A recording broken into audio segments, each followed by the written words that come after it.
Good day to all of you. This is Imran ul Haq with a new reading video, and my today's topic is you can see the story of silk.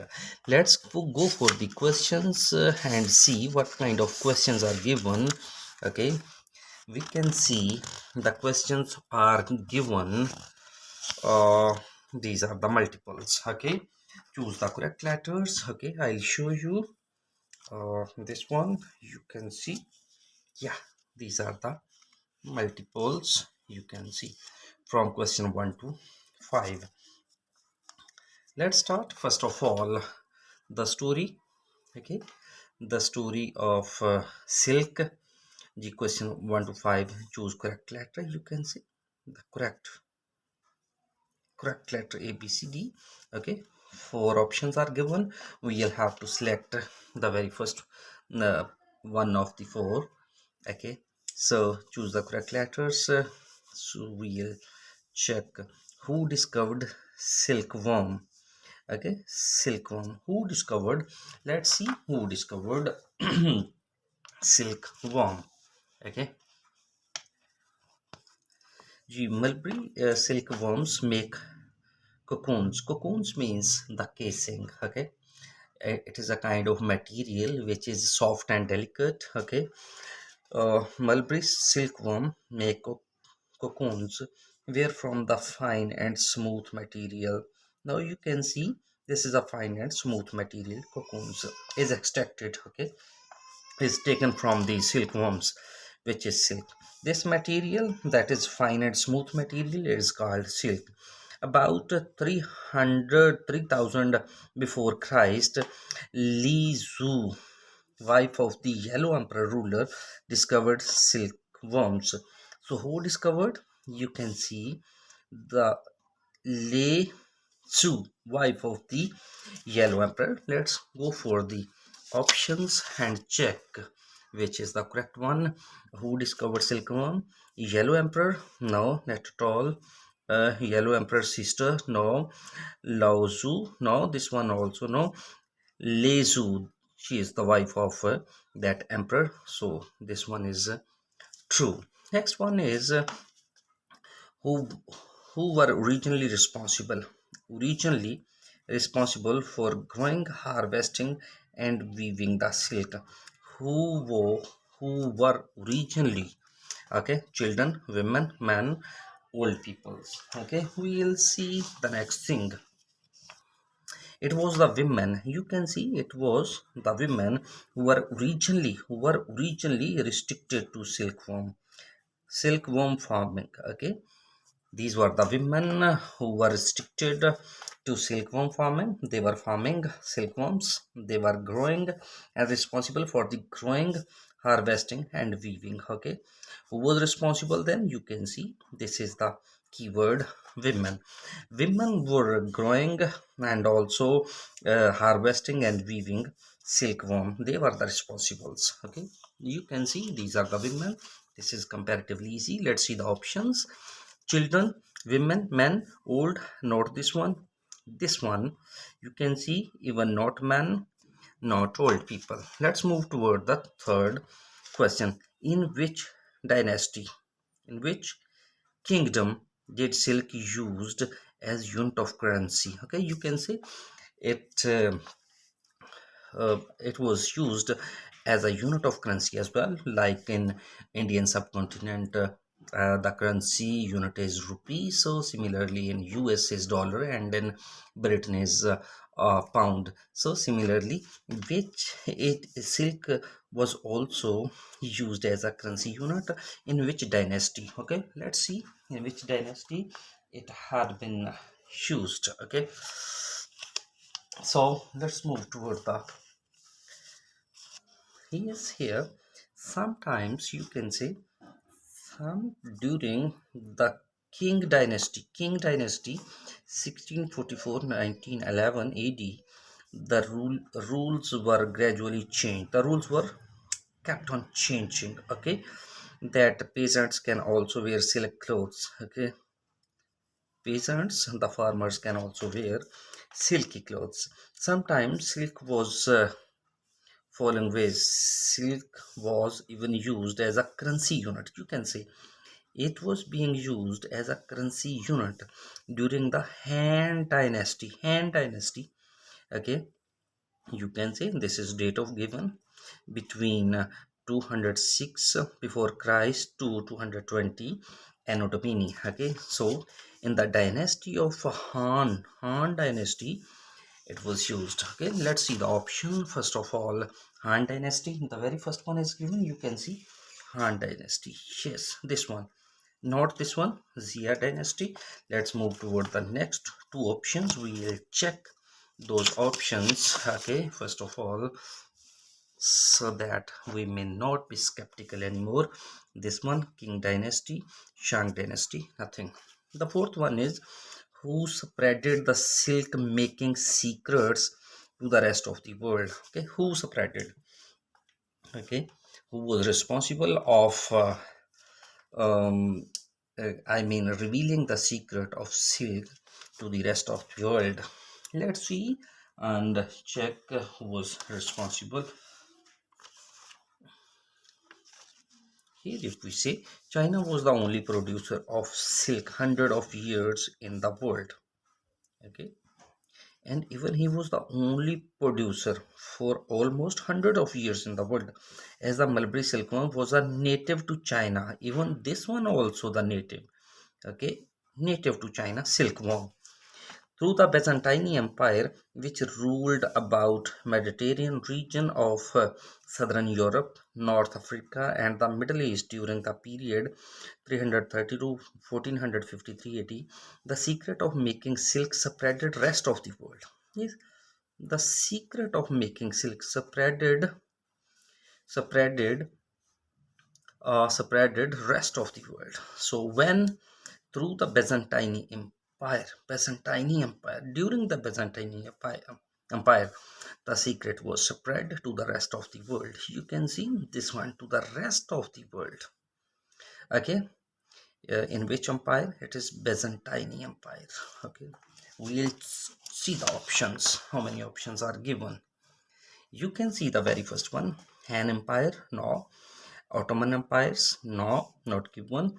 Byzantine Empire, and this one is the correct one, and the last one even cross, that is wrong.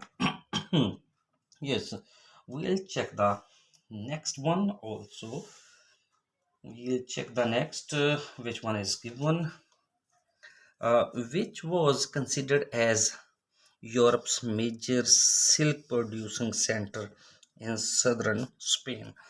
Who was the major silk producer in southern Spain? We'll check who was the responsible.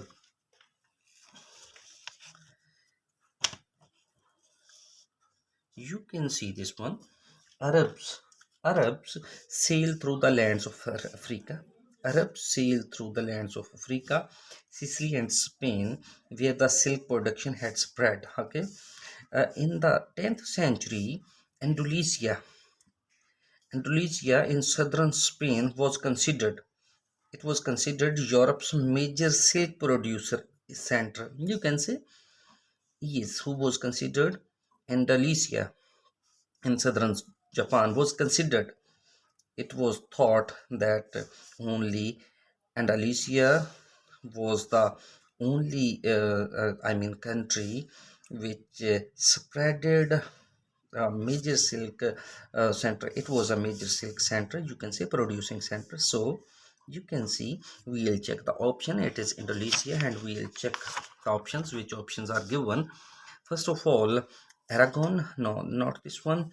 Canary Island, no. Mauritius, no. And this one is the, you can say, Andalusia. This is the one. Let's move toward the no more than two words. You can see this one, no more than two words or a number. Okay, if the numbers are given, they are also no more than two, and if the words are given, they are also no more than two. Let's move toward the fill in the blanks. Okay, we'll check the what you call that, fill in the blanks. Is the sole producer of silk for hundred of years. We have already read this one. Here it is given. We have already read this Paragraph, China was the only producer. You can see China was the only producer for hundred of the years in the world. So who was the sole producer? It was China. Okay, and this is China. We'll write down China. Yes, a monk who were working for Europe, Justinian, the monk who were working for Emperor Justinian smuggled silkworms by concealing it. Okay, monks who were working for, let's see the monks also. Where are the monks? Okay, so where is monk given? Yes, we'll check here. Is this the secret of making silk spread rest of the world? One of the legends stated said that in 550 Anno Domini, monks who were Justinian the Byzantine Empire. Justinian monks who were working for Justinians the Byzantine Empire. Who was It is Justinian and Byzantine Emperor. We'll check there. Okay, monks who were working for Emperor Justin. Okay, Byzantine Emperor Justin smuggled silkworms. So Byzantine, you can see, you can write here Byzantine. Okay, Byzantine. Your spelling must be correct. So keep alert, keep in mind, otherwise you will face the music. So don't worry, so try to be vigilant, try to believe in smart work. Let's move toward the eighth one. Smuggled silkworms by concealing it from the, okay, walking where from the walking canes to Constantinople. Okay, you can see here monks, those who are working for the Byzantine emperors, smuggled silkworms by concealing it from the, it concealed somewhere. Let's see, where did it conceal, where did it hide? Okay, we are going to see, you can say here the monk, you can see these monks smuggled the silkworm eggs by concealing it with the hollow bamboo walking canes. Where did it hide? It hid in hollow bamboo walking canes. We'll check this. Bamboo is given here. You can see canes walking. Okay, so we can say we can say this one bamboo, concealing it from the bamboo walking canes. Bamboo. Okay, you can write it here even bamboo. Okay, bamboo walking canes, hollow walking canes, or bamboo walking canes even you can say. Okay, Byzantine is a secretive like Chinese. Arabs conquered something. What they conquered, we'll check. Arabs conquered where they have captured magnificent skills. Okay, let's see what they have conquered. Arab conquered. Yes, we have already read about the Arabs. Arabs are given here.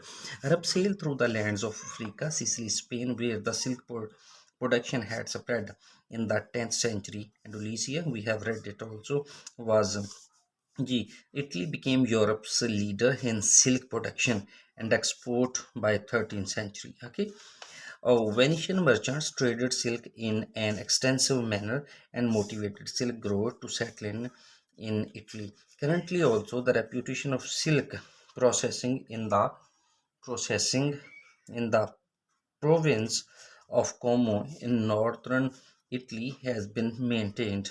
So we see, note here, we'll check here the next, the upper here. Yes, the Byzantine is similar to the Chinese in terms of being secretive. Anyway, the weaving and trading silk for fabric was the state of strict imperial monopoly for many centuries.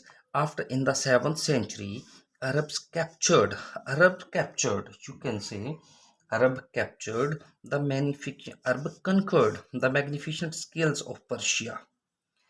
Arab captured, okay, when they had conquered them, you can see, when they conquered them, they also captured splendid skills of Persia also. So when, after 7th century, we'll check here.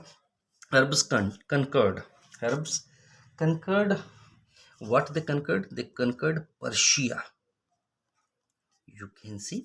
Okay, Persia. Okay, we'll check again. If you have any doubt, we'll definitely clear it. You can say here, after in the 7th century, Arabs captured the magnificent skills of Persia.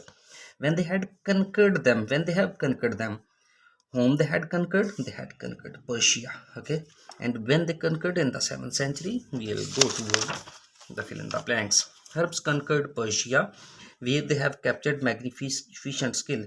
After the 7th century, you can say, after the 7th century. Okay, let's move toward the 11th questions. You can say no more than two words and numbers.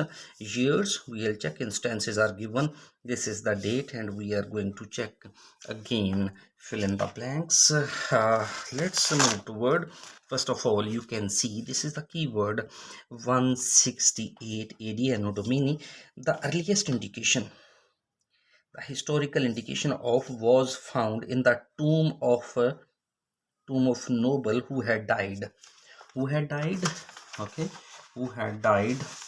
Okay, we'll check. First of all, 168 ed 168 ed, where it is given. Yes, it is given. You can see this one. It is given here. Yes, this is the one. The emperor used silk as a diplomatic gift. Using the silk, fishing lines, bowstrings, musical instruments, and papers were all made. It was discovered that the earliest indication, you see, is the earliest indication, even the given in the question section as well. Earlier indication of silk paper was found in the noble tomb, of a noble who is estimated to have died around 168 ED. Okay, we'll check. It was discovered. The emperor used silk as diplomatic gift. Diplomatic gift. You can see the question also. We are here. Just here. The earliest indication of what? The earliest indication of was found in the tomb of a noble. Okay, we'll check this. It The emperor used silk as a diplomatic gift. Using a silk, fishing lines, bowstring, musical instrument, and a paper were all made. It was discovered that the earliest indication of silk paper was found in the tomb of nobles. You can say, what was um, what kind of indications were found. You can see the earliest indication of silk paper.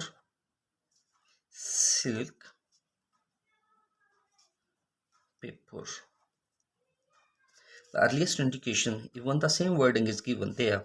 The earliest indication of silk paper was found in the tomb of a noble who had died. Even we are going to read it again. You can see this one. Yes, this is the one. It was discovered that the earliest indication of silk paper was found in the tomb, as it is. It's written as it is. The earliest indication of silk paper was found in the tomb of, okay, earliest tomb of. Okay, let's move toward the next question, and that is the 12th one. We are ready for the 12th questions. Okay, this, you can see this one. It is the 12th one. Okay, we will find out. This is a 12th question. And monks smuggled the silkworm eggs by concealing it with the hollow bamboo walking canes to Constantinople. We will check when did it smuggled. Okay. Yes, Yes, just one of the legends stated that in 550 AD, in 550 AD, you can see 550 AD, okay, monks who were working in for Justinian's, the Byzantine emperor, okay, in 550 AD, okay, the monks who were working for uh, Byzantine emperor, you can see this is smuggled the silkworm eggs by concealing it. You can see with the hollow bamboo walking canes, and they were concealing, okay, who was concealing? The monks were concealing, okay, and smuggled silkworm eggs. And when I have showed you the date also, okay, and the date is here, okay, 550 AD, okay, we'll write here 550 80. Okay, next let's move toward the third one, and this is the last one, okay, till the 1970. Dash was the major exporter of raw silk, okay, who was the major exporter, of silk, raw silk, okay, we'll check here. Okay, European silk industry was stifled by one two world wars. Okay, it was fluctuated, you can say, or declined, which disturbed the raw material supply, and also the situation disturbed the raw material as well. Its supply. Japan produced a silk with improved producers. You can say Japan. Okay, these are the healthy indicators. Okay, Japan is producing now with improved production. They are giving much more production and the quality of raw silk, and they are giving also the quality, good quality of raw silk. After the Second World War, the privilege of being the world's largest producer in the world has remained for Japan. Okay, Japan was the main producer, world's biggest producer. Who was Japan? Until the 70s, Japan was the only main exporter of raw silk. Japan was the only, you can say Japan was the only main exporter of raw silk. We'll check. Japan was the only, you see here. So we'll write Japan. Japan was the only major exporter of this raw silk. This was the passage I have selected. It was really a good one. It was comparatively easy so that the new students can enjoy it fully and they get something what they intend to get. So my main aim is for especially those people who are the beginners and they must have some, I mean, knowledge of the basic vocabulary so that they can get the idea and start their reading from my channels. Hope you would like my channel and my reading passages. See you in the next video. Bye.